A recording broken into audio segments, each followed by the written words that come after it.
This is Biology ICSE Class 10, Unit 2 Plant Physiology. The last part of the unit, Chemical Coordination in Plants.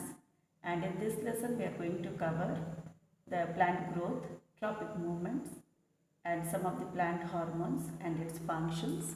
So before that, we will be looking for some of the definitions: movement, stimuli, response, hormones. So movement, the act of moving, change of place or posture or position of an organism. Stimuli, something that causes reaction in an organ or cell, that is external or internal environment. Response, any behavior of a living organism that results from an external or internal stimulus.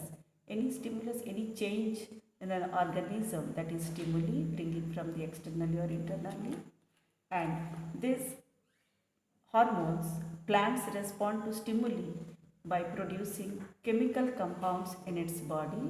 They are called as the hormones. They work like chemical messengers in the plant body, and plants respond a variety of stimuli, that is light, water, temperature and gravity. And this type of stimulus plants they can able to receive from the external environment.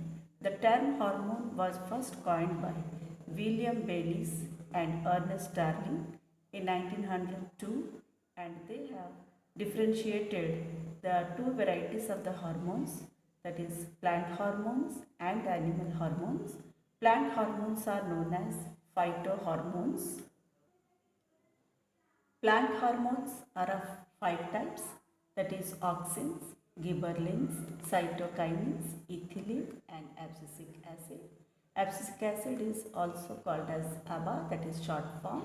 Auxins, gibberellins, cytokinins, ethylene, abscisic acid, that is the 5 types of these plant hormones. Out of these 5, auxins, gibberellins, cytokinins are helping the plant for their growth, so that they are called as growth promoting hormones.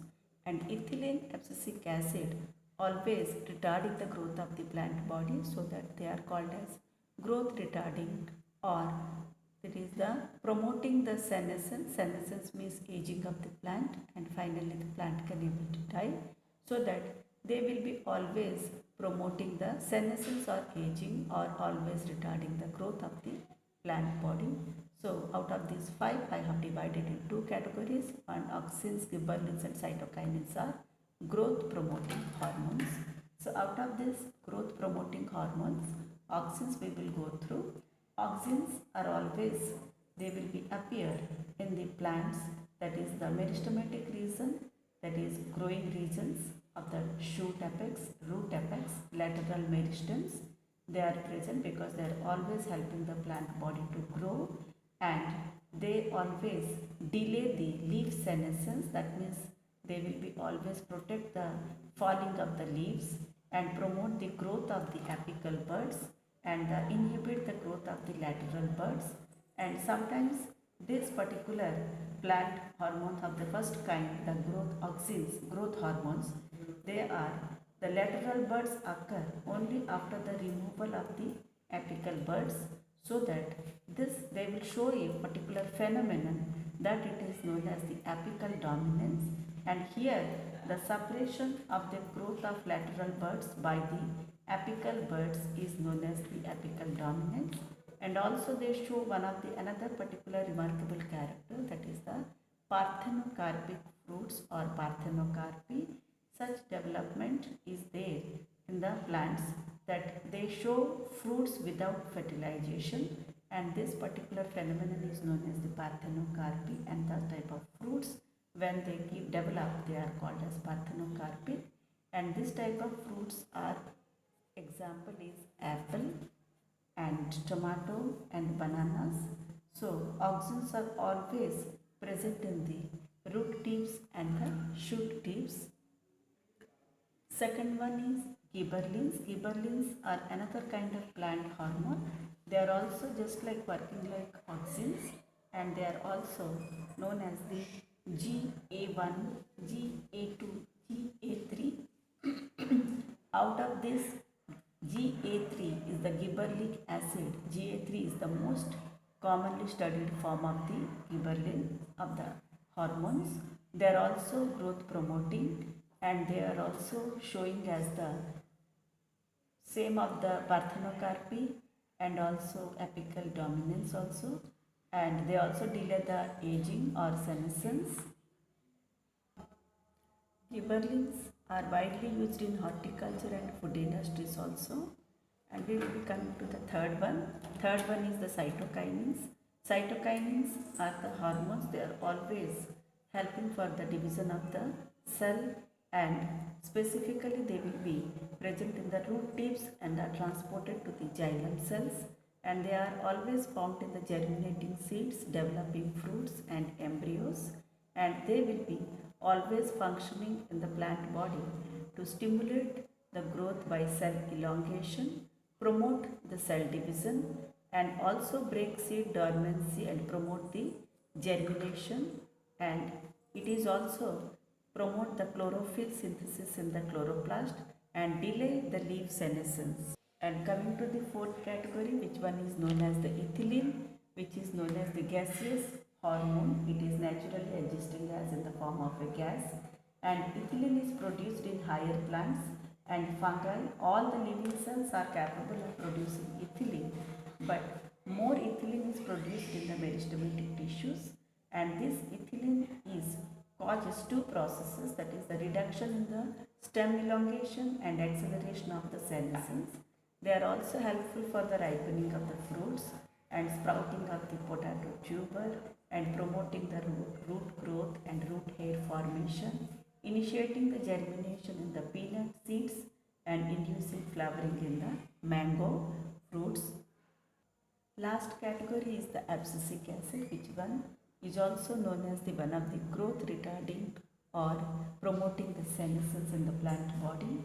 They are also called as the stress hormone, and this hormone is always retarding the growth or always inhibiting the growth, and it is commonly called as ABA. And seed germination inhibits, development also inhibits, and it accelerates senescence, aging in the plant body, and falling of the leaves, buds, flowers and fruits. It always develops in the plant body, and it increases the tolerance of the plants to various kinds of the stress, so that they are called as the stress hormone. And here the number one, which auxin we have gone through, that is the natural auxin found in plants, is known as the IAA, that is indole 3-acetic acid. So now we will be looking for the, after the hormones, how the plants can able to show the movements according to this type of hormones when it is present in the plant body. They will show varieties of the movements, that is the tropic movements in plants. So number one, that is the tropism. The tropism, it shows that it is a biological phenomenon of growth or body movements of an organism in response to an environmental stimulus. So the movement of the plant body towards any of the stimulus it receives, just like a light, water or gravity, it can able to move towards that side. So that particular tropic movements in plants, they will show those are either towards or away from the stimulus, is known as the tropic movements. So under the tropic movements of the plant body, we can able to see that 1, 2, 3, 4 and 5 types of tropic movements. Number one is phototropism, second one is geotropism, third one is hydrotropism, fourth one is stigmotropism, fifth one is chemotropism, and also one of the additionally, it is not exactly for all the plants, but it is a heliotropism, it is identified. So number one is the phototropism, it is the movement towards the light, that is sunlight.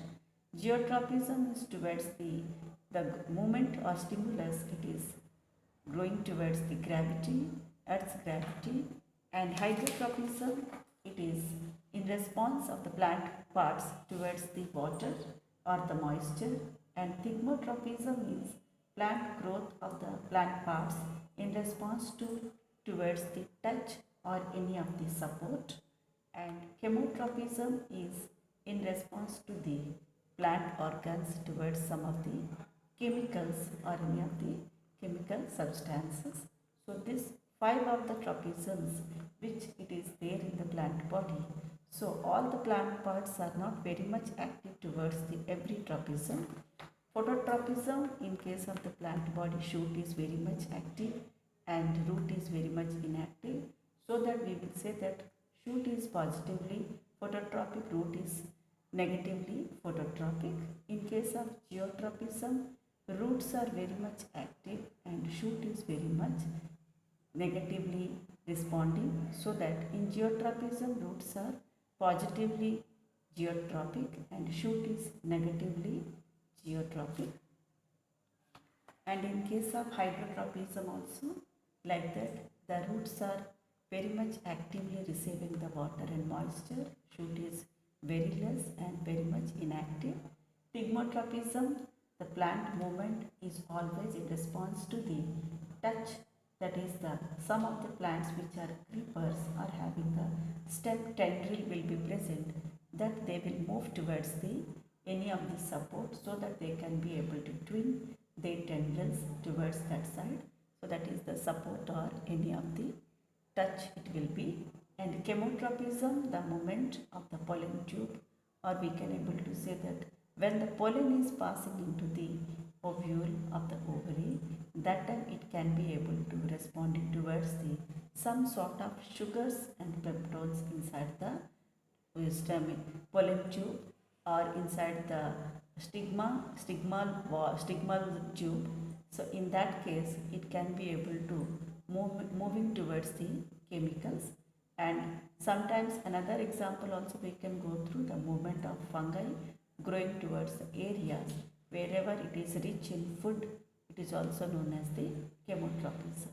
And last one is the heliotropism, which one is the sunflowers exhibit this particular type of tropism when the young flower heads of the following the sun across the sky as it moves from east to west direction. That time this can able to move, that is the it is moving in the one way the direction towards the sunlight. So that particular movement of the sunflower especially it is pointed out, that is known as the heliotropism.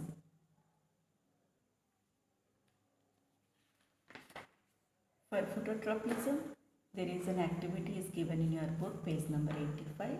One of the potted plant is kept in one of the room where the all the sides of the room is covered and one side of the sunlight is allowed for the plant body so that it can able to move and grow towards that side, that is the light stimulus it can able to respond. So due to the presence of auxins it can able to bend.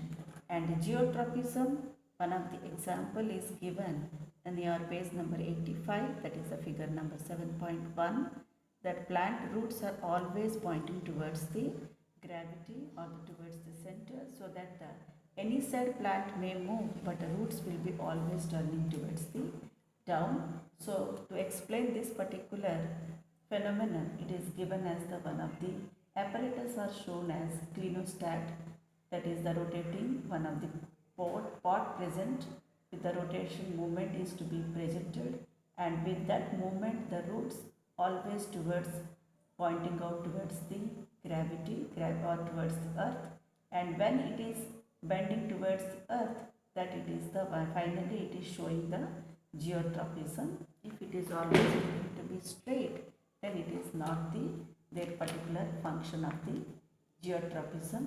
And thigmotropism, it is given as any of the creepers or the twinners. And hydrotropism is showed as a germinating seeds. Whenever it is sprouting, the radical portions are always pointing towards the down or pointing towards the water, that is given as the hydrotropism. And chemotropism is given as the one of the pollen tube, in which way it can be able to allowing the entry of the pollen tube towards the stigma and the style, that particular portion is given. So that these are the very small examples of the processes are shown in the book. And the exercise which one is given in the book, that is very simple exercise, that multiple choice of the questions are given here in the page number 88. That is number 1, plant hormone related with inhibition of the senescence is the four options are given. Number 1 is D, number GA. Number 2 is apical dominance phenomenon is caused by number A, that is auxins. Which of the following hormone regulate the stomatal closure? That is ABA, that is abscisic acid. Auxins are abundantly produced in, that is D, fourth one, meristematic region of the shoot. A higher concentration of ethylene is found in ripe banana. It is ethylene, which one is always ripening the fruit. Common gibberellin is GA3, that is gibberellic acid. Stems are negatively geotropic and positively phototropic.